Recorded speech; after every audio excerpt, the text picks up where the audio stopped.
Alam mo, kapag bumalik ako sa mga laalang pagkabata ko sa probinsya, parang kahapon lang ang lahat.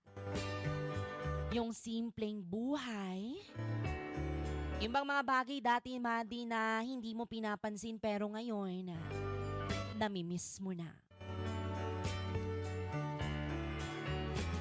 Madi, tuwing umaga, gigising ka sa tilaok ng manok at hindi sa alarm clock. Tapos paglabas pa ng bahay mo ay mararamdaman mo agad ang labig ng simoy ng hangin at amoy na amoy mo ang halimuyak ng mga bulaklak at damo na basa dahil sa hamog.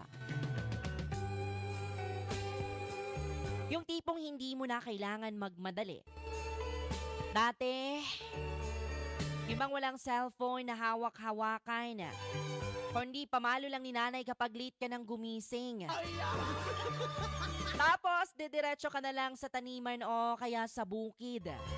Hindi pong mag-harvest ka na lang ng prutas o gulay, mga kaibigan.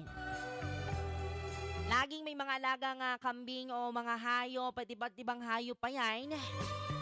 Kaya bago pa man makakain sa agahan ay kailangan mo munang unahin na pakainin ang mga alagang hayop na manok at baboy.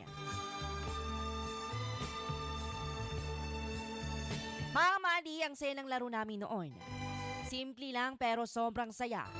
Yung tipong naglalaro lang kami ng tago-taguan sa may damuhan o di kaya gagawa kami ng mga baril-barilan gamit ang mga sanga at puno ng dahon.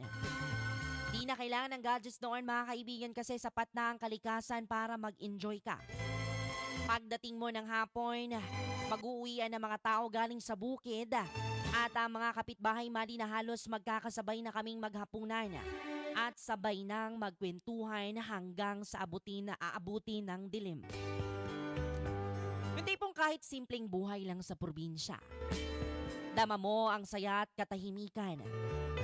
Ngayon, habang abala tayo sa mga bilis na buhay sa syudad, minsan, gusto ko na lang bumalik sa panahong iyon. Doon dahil simpleng buhay kung saan walang masyadong iniintindi, kundi kung paano ka lang magiging masaya